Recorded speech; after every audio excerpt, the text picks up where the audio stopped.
El día de hoy nosotros vamos a ver acerca de las malas reacciones y cómo superarlas.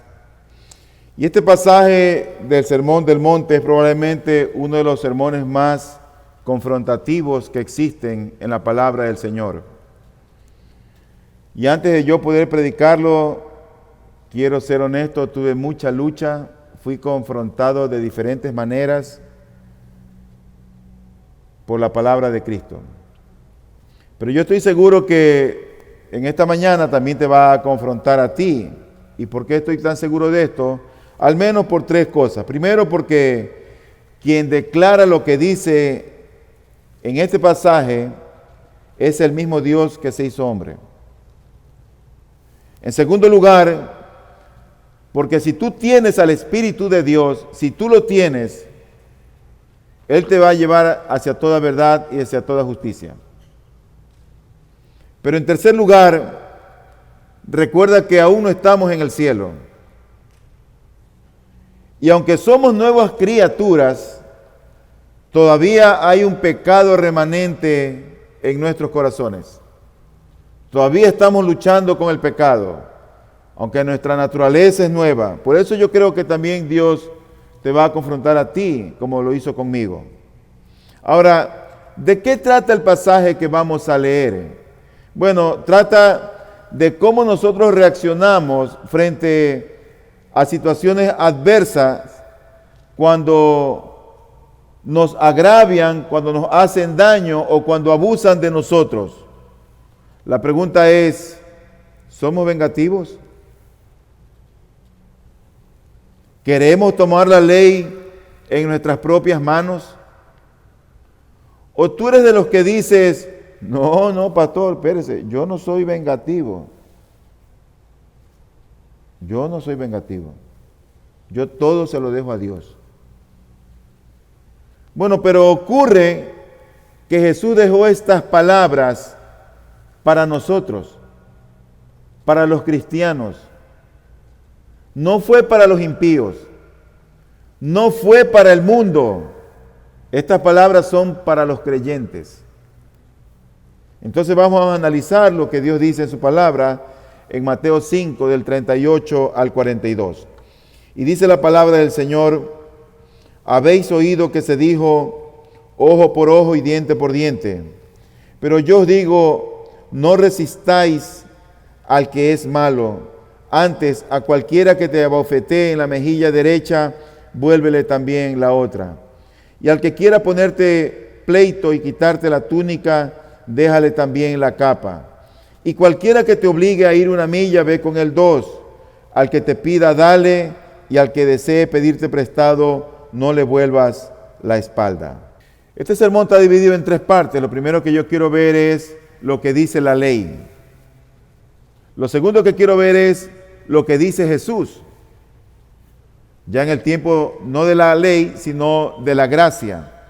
Y lo tercero que quiero ver es algunas ilustraciones que nuestro Señor Jesucristo toma para hacernos comprender el hecho de a veces querer tomar la venganza por mano nuestra.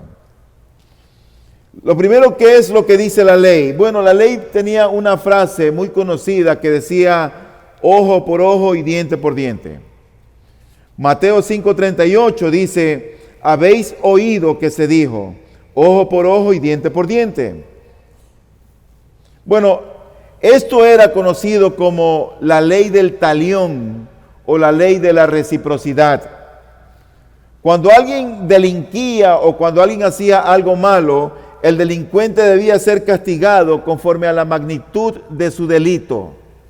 Dice, por ejemplo, Éxodo 21, 23 al 25, pero si hubiera algún otro daño, entonces pondrás como castigo vida por vida, ojo por ojo, diente por diente, mano por mano, pie por pie, quemadura por quemadura, herida por herida, golpe por golpe.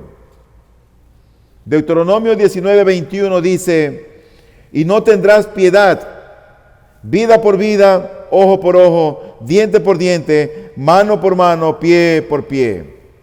Eso era la ley del talión. Esto es pura ley y absoluta justicia. El reo, aquel que había delinquido, aquel que había hecho lo malo, tenía que sufrir en su propio cuerpo exactamente los mismos daños que había ocasionado o querido ocasionar a su víctima. Eso era la ley del talión. Tú mataste, tienes que morir. Tú cortaste el pie, tienes que cortar el pie. O se te va a cortar el pie. Por eso es que Levítico 24, 19 y 20 dice, si un hombre hiere a su prójimo, según hizo, así se le hará. Fractura por fractura, ojo por ojo, diente por diente. Según la lesión que haya hecho a otro, así se le hará. Pero esta ley tenía dos cosas buenas. La primera era que esta ley limitaba la severidad del castigo, porque alrededor de Israel, las otras naciones, cuando alguien hacía algo malo, el castigo que las víctimas recibían era severo, era más allá de lo que habían hecho. La ley del talión limitaba de alguna manera la severidad del castigo. Lo otro bueno que tenía esta ley era que tenía el propósito de poner fin a la práctica de la venganza personal. Con esta ley no se podía tomar la ley en sus propias manos, porque la venganza, según la Biblia mismo, la venganza es de Dios. Y en tiempos de Cristo, cuando Cristo habló estas palabras, los rabinos tenían en poco esta ley. Para ellos era más bien como una especie de oportunidad o una puerta abierta a confirmar sentimientos de venganza. Era como un visto bueno a la venganza personal. Pero ¿cuál era realmente la intención de la ley? Bueno, la ley tenía la intención de impedir que los hombres infligieran un castigo mayor que el delito. Ese era el propósito de la ley. No castigar a aquel que había hecho lo malo más allá de lo que él se merecía. Era impedir que los hombres infligieran un castigo. Pero ¿quiénes ejercían el castigo? Las autoridades. No el hombre común y corriente, eran las autoridades. Pero ellos más bien lo entendieron como una incitación a la venganza. Los fariseos, los rabinos, lo entendieron como una incitación para tomar la ley en sus propias manos. Pero la venganza personal no era admisible ante los ojos de Dios. Así que la forma de obrar de los judíos no era justificable. Mira, por ejemplo, lo que dice Levítico 19, 18. No te vengarás ni guardarás rencor a los hijos de tu pueblo, sino que amarás a tu prójimo como a ti mismo. Yo soy el Señor. En Deuteronomio 32, versículos 35 y 43, dice la Biblia, mía es la venganza y la retribución. A su tiempo el pie de ellos resbalará, porque el día de su calamidad está cercano. Ya se precipita lo que les está preparado. Versículo 43. Regocijaos, naciones, con su pueblo, porque Él, con mayúscula, Él vengará la sangre de sus siervos, traerá venganza sobre sus adversarios y hará expiación por su tierra y su pueblo. Si tú te das cuenta, estos versículos lo que presentan es que la venganza realmente era en manos del Señor. Por eso es que la Escritura, cuando llega al Nuevo Testamento, el apóstol Pablo nos dice en Romanos 12, 19, amados, nunca os venguéis vosotros mismos, sino dad lugar a la ira de Dios. Porque escrito está, mía es la venganza, yo pagaré, dice el Señor.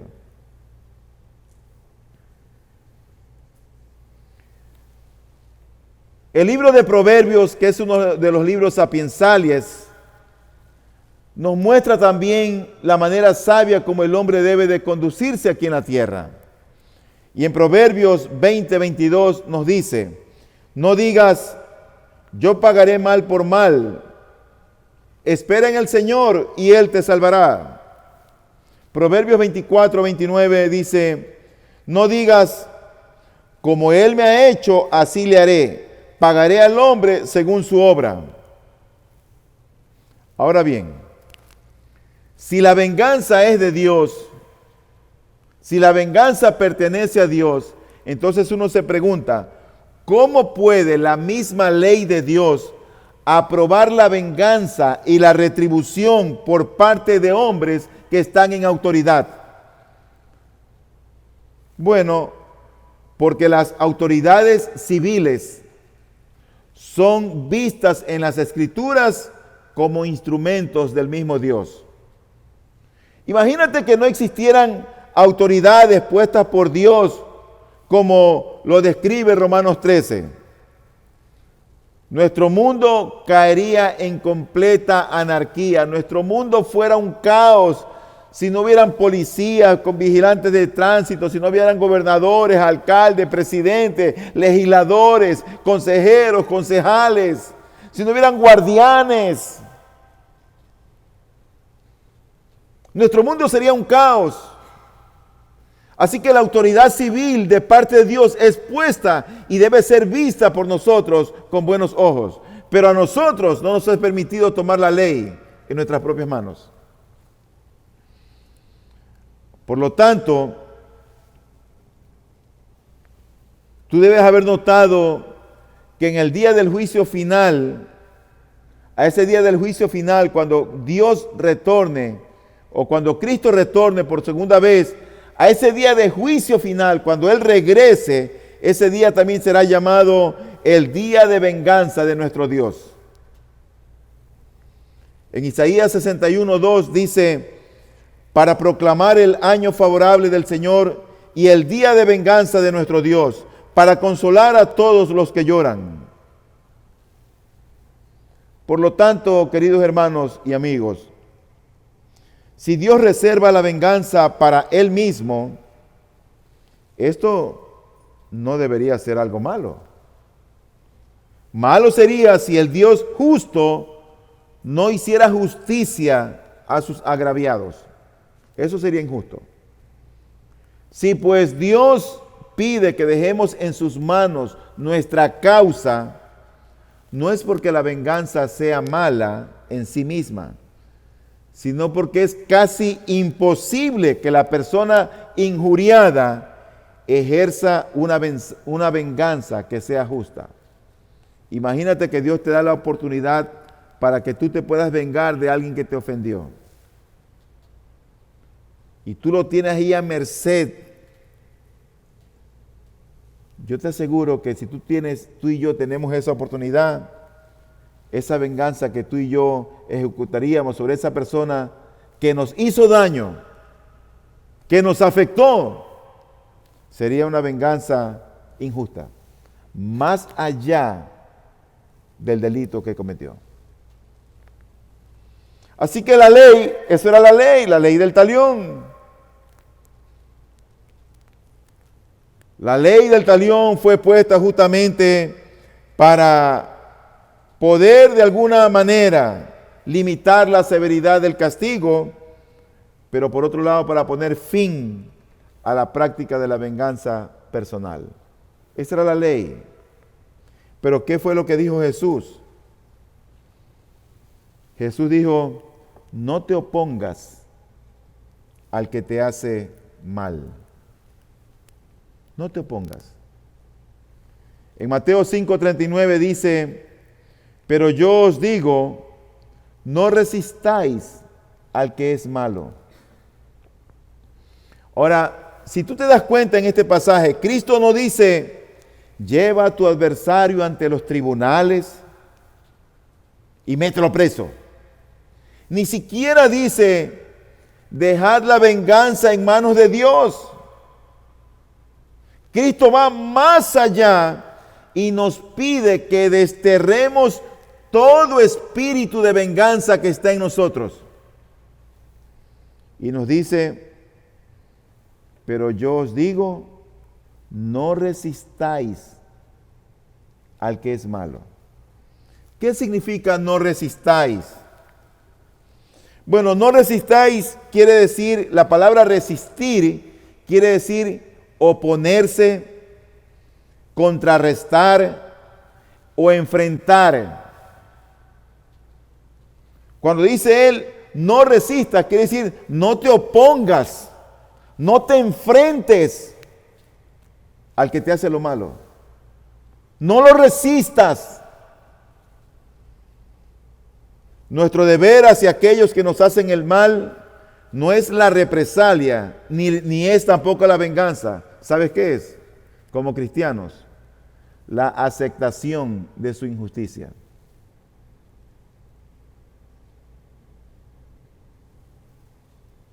Es el Señor quien dice, no resistáis al que es malo. Es Él quien dice, no te opongas al que te hace mal. Ahora, ¿a quién es que no tenemos que resistir? Al mal. No, no es al mal en sí. Al diablo tampoco es al diablo. Esta palabra griega tiene un verbo y también tiene el sujeto. Y habla de una persona. Cuando dice aquí, no resistáis al que es malo. Eso quiere decir, no resistáis a una persona mala. O sea, no te enfrentes a una persona mala. No te le opongas a una persona mala. Así que el significado es, no resistáis o no te opongas a personas malas, a personas que te hacen el mal. Por nosotros, por lo general, tenemos la tendencia de que cuando alguien nos hace el mal, y te vuelvo a decir, mi hermano, yo fui confrontado con este sermón antes de podértelo hablar. Y yo sé de lo que te estoy hablando. Pero déjame ponerte un ejemplo sencillito para que tú veas que todos tenemos un espíritu de venganza. ¿Sabes dónde tú lo ves con claridad? En los partidos de indoor fútbol o de fútbol. ¡Ay! Si alguien te da una patada malintencionada, a ver si tú no lo persigues y le vuelves 2 o 3. ¿O no?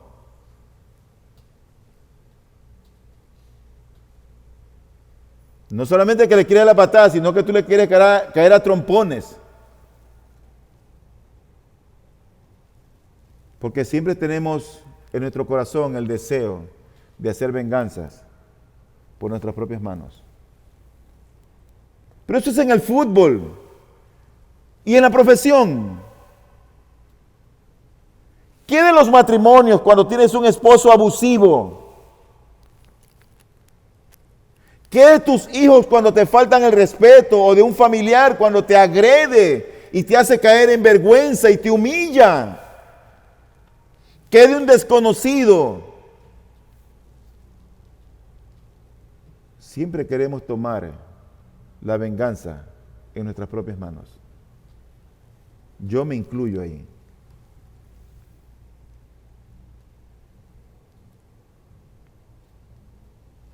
El creyente por naturaleza no debe resistir a Dios. Es decir, no te tienes que enfrentar a Dios, no debemos oponernos a Dios, no debemos oponernos a su voluntad, ni a su verdad, ni a su autoridad. Dice Romanos 13:2, por consiguiente, el que resiste a la autoridad, a lo ordenado por Dios se ha opuesto, y los que se han opuesto sobre sí recibirán condenación. No es bueno que nos opongamos a la autoridad de Dios, a la verdad de Dios. Cuando tú te opones a la verdad de Dios, cuando tú te opones a la palabra de Dios, tú estás en problemas. Tú estás en peligro. No resistas la verdad de Dios, no resistas la voluntad de Dios. Dios te dice, no resistáis al hombre malo. O no resistáis al que es malo. Pero la Biblia sí nos dice a quién tenemos que resistir. La Biblia manda a que resistamos, a que nos opongamos a Satanás. Por ejemplo, en Santiago 4:7 dice: por tanto, someteos a Dios, resistid pues al diablo y huirá de vosotros. Resistid al diablo. Al diablo sí tenemos que resistirlo. A él sí tenemos que encararlo, enfrentarlo, oponernos. A Dios no. Y al que te hace el mal, tampoco. Esto no significa que Cristo se hace de la vista gorda frente a personas que nos hacen el mal.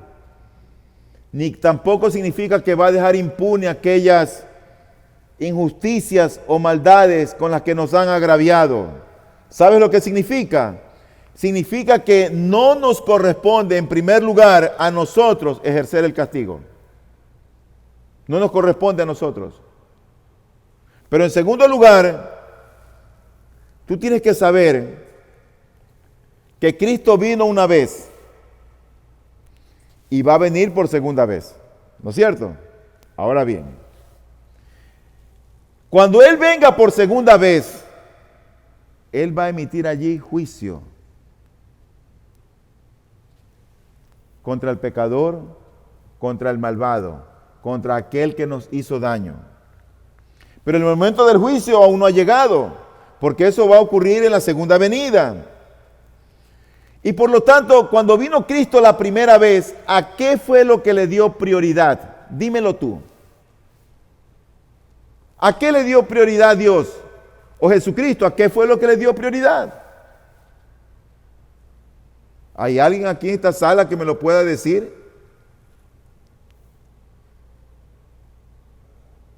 ¿A qué?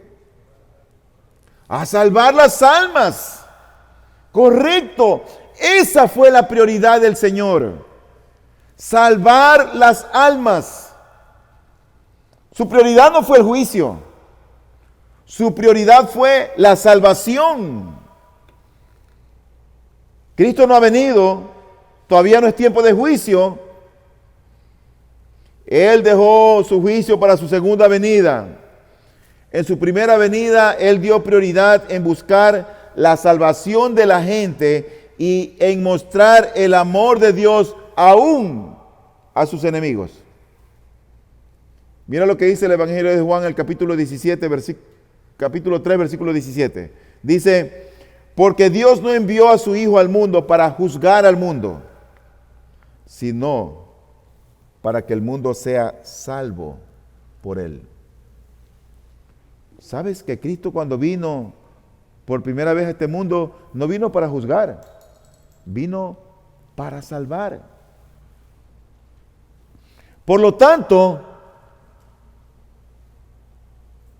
no nos corresponde a nosotros ahora ejercer castigo. Aquel que un día efectuará venganza vino a este mundo con una cosa en mente: a mostrar perdón, humillación y amor ante los insultos e injusticias de sus enemigos. ¿Sabes con qué motivo? ¿Con qué fin? Con la esperanza de que vean estos hombres que estaban perdidos, que eran sus enemigos, puedan ver ellos mismos cómo andaban, que vean su caminar, se arrepientan y encuentren la salvación. Ahora yo me pregunto, ¿qué esperanza habría para nosotros, para ti y para mí, si Cristo no hubiera respondido así, con amor, tolerancia, humillación, paciencia? ¿Qué esperanza hubiera habido para nosotros? Mis hermanos, estamos en tiempo de la gracia. Sigamos el ejemplo de Cristo Jesús. No es día de juicio, son días de salvación. Renunciemos a nuestro afán de venganza. Aquel que te ofendió, aquel que te hizo daño, aquel que te humilló, aquel que te avergonzó, no es tiempo de venganza. Procuremos la reconciliación, procuremos la salvación de los hombres con Dios. Procuremos que la gente conozca a Cristo. No es que Dios quiera pisotear nuestros legítimos derechos y sentimientos de venganza. Él conoce nuestros agravios y lo mucho que nos duelen. El Evangelio no elimina lo que la ley afirma acerca del juicio divino. Al contrario, el Evangelio lo confirma. Llegará un día en que pasará el día de gracia y llegará el día de juicio. Vendrá un día en que la gente tendrá que dar cuentas al Señor. Dice la Escritura en Primera de Tesalonicenses 1, del 6 al 8, porque después de todo es justo delante de Dios retribuir con aflicción a los que os afligen y daros alivio a vosotros que sois afligidos, y también a nosotros cuando el Señor Jesús se ha revelado desde el cielo con sus poderosos ángeles en llama de fuego, dando retribución a los que no conocen a Dios y a los que no obedecen al Evangelio de nuestro Señor Jesús. ¿Cuántas veces gente de la propia iglesia se ha levantado para agraviarnos, para hacer daño al cuerpo de Cristo? Mi hermano, el Señor es el que va a retribuir la maldad de ellos. ¿Cuántos en tu hogar, en tu trabajo, en tu vida no te ofendieron? No te hicieron daño. El Señor va a retribuir la maldad de ellos. Pero ahora no es el tiempo de venganza. No es el tiempo de juicio. Es el tiempo de salvación. Dice la Escritura en Mateo 25, 31 al 32 y aún el 41. Pero cuando el Hijo del Hombre venga en su gloria y todos los ángeles con él, o sea, en su segunda venida, entonces se sentará en el trono de su gloria y serán reunidas delante de él todas las naciones, y separará a unos de otros como el pastor separa las ovejas de los cabritos. Entonces dirá también a los de su izquierda: apartaos de mí, malditos, al fuego eterno que ha sido preparado para el diablo y sus ángeles. Eso ocurrirá así, pero cuando Cristo venga, no ahora.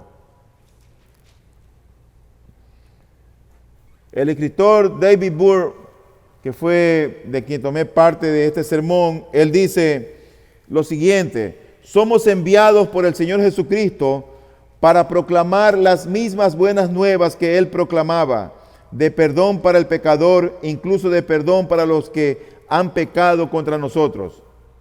¿Cómo podemos ir si no los hemos perdonado? ¿Y cómo perdonar mientras sigamos deseando venganza? Debemos dejar nuestra causa en manos de Dios. Él pagará a su tiempo, y desear de corazón que nuestro enemigo se convierta en nuestro hermano en Cristo. ¿Qué actitud de un cristiano? Desear que nuestros enemigos, aquellos que nos han hecho daño, se conviertan en hermanos en Cristo. Por lo tanto, no nos es permitido, hermanos, responder con mal al mal que recibimos, sino que hemos de vencer con el bien el mal. Romanos 12:21 dice: no seas vencido por el mal, sino vence con el bien el mal. Y para que quede claro, Jesucristo nos presenta 4 ilustraciones, 4 ejemplos. Ejemplos que eran comunes en el tiempo de Él y que tenemos que aplicarlo también al día de hoy. Hay uno de ellos que tal vez no se aplica, pero vamos a hacer el esfuerzo para que esto sea conocido. El primer ejemplo que él toma está en Mateo 5:39, en la última parte, y dice: antes, a cualquiera que te abofetee en la mejilla derecha, vuélvele también la otra. ¿Sabes de qué está hablando aquí, no es cierto? De violencia física. Una bofetada es una violencia física. Y seguramente Jesús empieza aquí porque la ley del talión solo contemplaba situaciones de violencia física. Una bofetada, aparte de infligir dolor, era un tremendo insulto cuando uno recibía una bofetada en el lado derecho. Si tú vas a bofetear a una persona, tú tienes que tener a la persona de frente. Pero si tú la tienes de frente, ocurre que el lado derecho está acá de esa persona. No está aquí. Y tú para darle una bofetada en el lado derecho, no le haces así. ¿Cómo le vas a dar así si la cara la tiene acá? Tú haces así. A menos que sea zurdo. Bueno, dar una bofetada en el lado derecho, ¿sabe qué era? Altamente vergonzoso y humillante. Y el Señor dice, cuando alguien te dé una bofetada en el lado derecho, vuélvele la otra mejilla. Era vergonzoso. Porque los judíos creían que un golpe dado con el dorso de la mano, no con la palma, sino con el dorso de la mano, era doblemente insultante. Otra vez leo a David Burr y él dice, la persona que nos ha maltratado es alguien a quien el Señor quiere alcanzar con la salvación. Esta debe ser nuestra prioridad también. Debemos estar dispuestos a recibir otra bofetada antes que vengarnos. ¿Quién sabe si esa persona que te humilló, Dios también la quiera salvar? Pero si tú no has perdonado, ¿cómo le vas a predicar el Evangelio?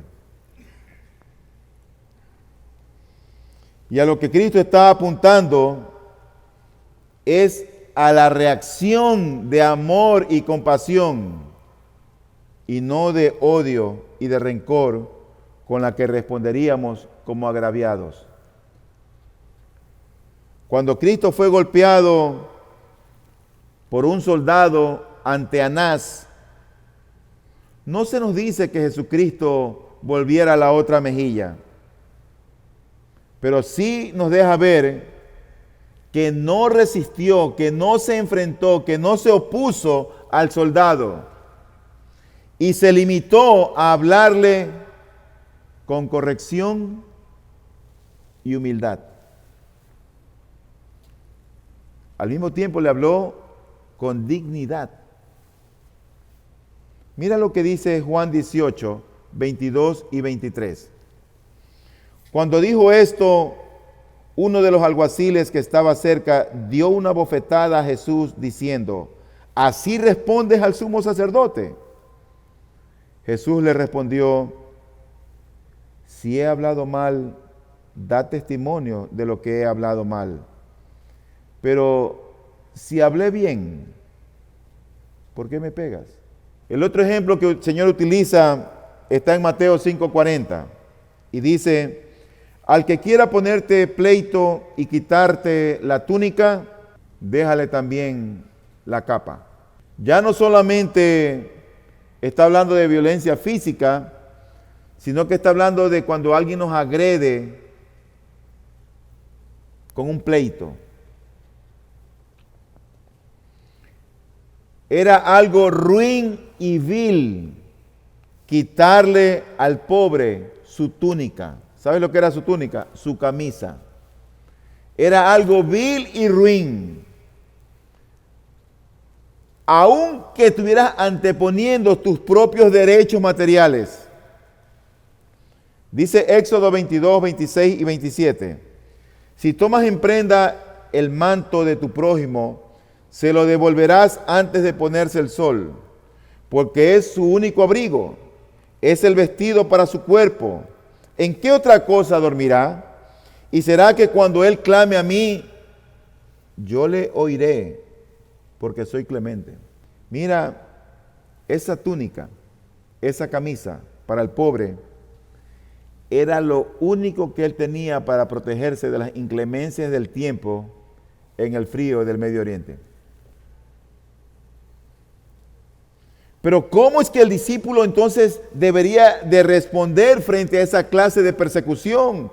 ¿Cómo es que el cristiano debería de responder Cuando alguien te mete un pleito y por ese pleito te demanda y te quita lo que tienes, en este caso la camisa de un pobre.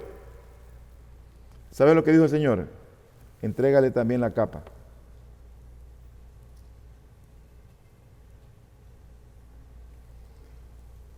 Entrégale, en otras palabras, la túnica, ya no interior, la camisa, sino también la exterior. Entrégale la camisa y entrégale la colcha. Ahora, ¿cómo alguien, como un creyente sensato, como un creyente universitario o profesional, o como un creyente de años de experiencia, puede entregar gozosamente su camisa y su colcha si es lo único que él tiene para protegerse de las inclemencias del tiempo? ¿Cómo puede hacer eso? ¿Sabes por qué lo hace? Porque su maestro se lo pide. Porque el Señor lo dice. Pero también porque cree en la providencia divina. Cree que el Señor lo va a sostener. William Hendrickson, comentando sobre este pasaje, él dice: no tenemos derecho a odiar a la persona que trata de quitarnos las posesiones. Nuestro corazón debiera llenarse de amor hacia tal persona y este amor debiera revelarse en nuestras acciones. ¿Cómo tú reaccionas cuando alguien te agrede físicamente? ¿O cómo tú reaccionas cuando alguien te trata de quitar lo que te pertenece, lo que te has ganado con tanto trabajo? En tercer lugar, él da otro ejemplo. Llegamos a Mateo 5:41. Y dice aquí: a cualquiera que te obligue a ir 1 milla, ve con él 2. Ese es el tercer ejemplo que el Señor utiliza. Y eso era de la obligación militar, que era algo muy propio del tiempo en que vivía la nación judía. Recuerda que Palestina, que toda esta región del Medio Oriente donde vivían los judíos, estaba gobernada por el imperio. El imperio era el que mandaba. Ellos eran como una especie de esclavos. Las leyes eran las de Roma, no eran las de los judíos. Los romanos era el imperio. Y ellos podían obligar a los judíos o a sus animales, a sus bestias, a prestar cualquier servicio que ellos quisieran para ellos mismos, para estos mismos soldados, aunque dicho servicio fuera humillante. Bastaba solamente con el toque de la lanza sobre el hombro. Y el judío: ¿en qué te puedo servir? ¿En qué te ayudo? Nada más que bastaba con el toque de la lanza romana. Y con esto sabía el judío que su obligación era servir al soldado en todo lo que él le solicitase.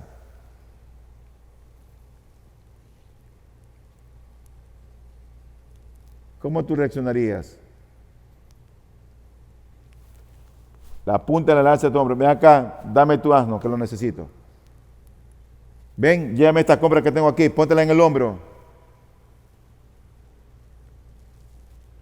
Ese es el ejemplo que nos muestra la Biblia de un hombre llamado Simón, al cual lo obligaron a llevar la cruz de Cristo.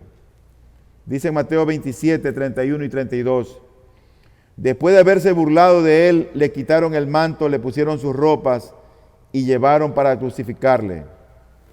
Y cuando salían, hallaron a un hombre de Cirene llamado Simón, al cual obligaron a que llevara la cruz.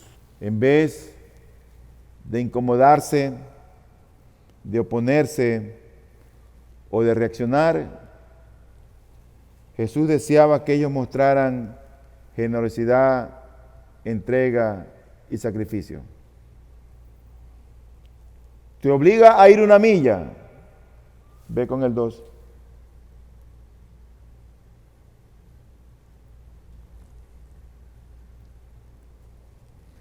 Recuerda que esta palabra es para los cristianos. Cuando alguien que no es cristiano oye esto, es que es una tontería, eso es para los tontos. yo me voy a dejar pegar y yo voy a ir 2 millas. Sí, esa es la respuesta del mundo. Esa es la respuesta del mundo. Que me quite mi camisa, lo que yo he trabajado. Esa es la respuesta del mundo.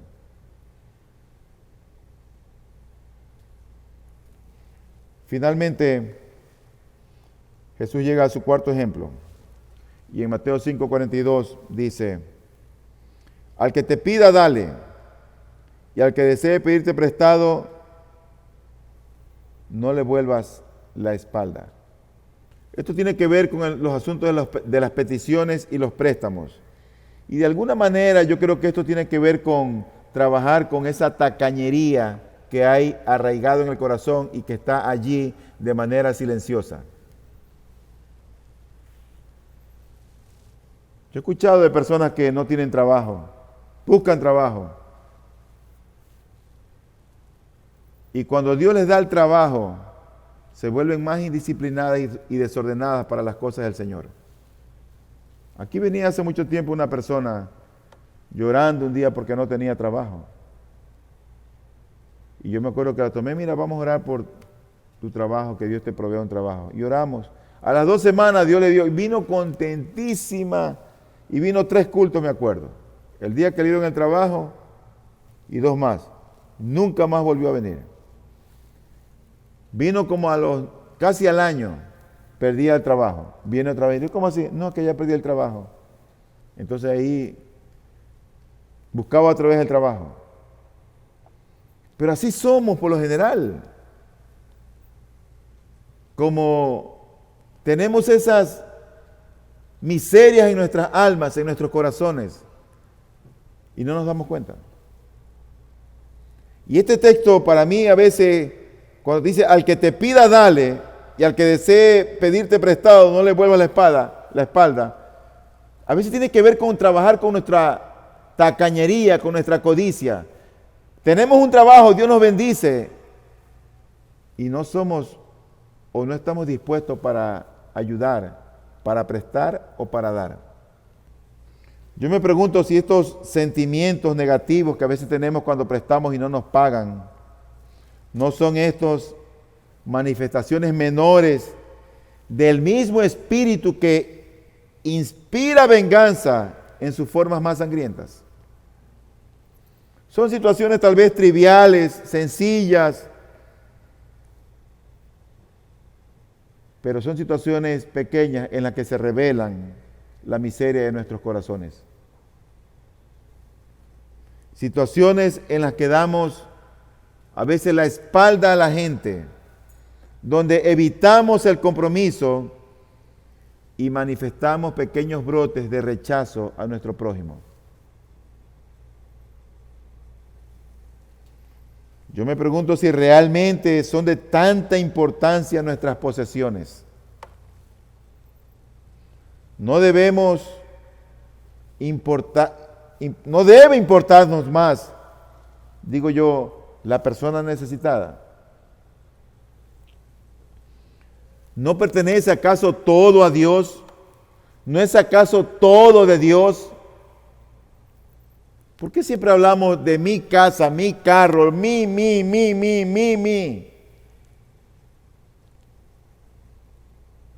Das al pobre, cuando tú das al pobre, tal vez es más probable que sus oídos, los oídos del necesitado, van a estar tal vez más abiertos al Evangelio.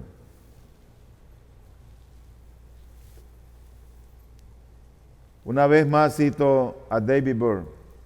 Él dice, debemos tener sentido común o al menos tener en cuenta otros principios éticos igualmente importantes. Por ejemplo, no hemos de dar a cualquier persona absolutamente todo lo que nos pide. Si nos pide algo que no es bueno, no se lo daremos.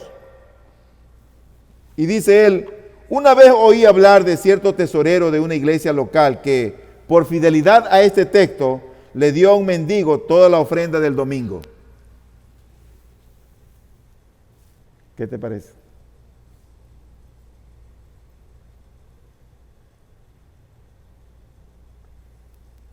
¿Qué padre Si uno le pide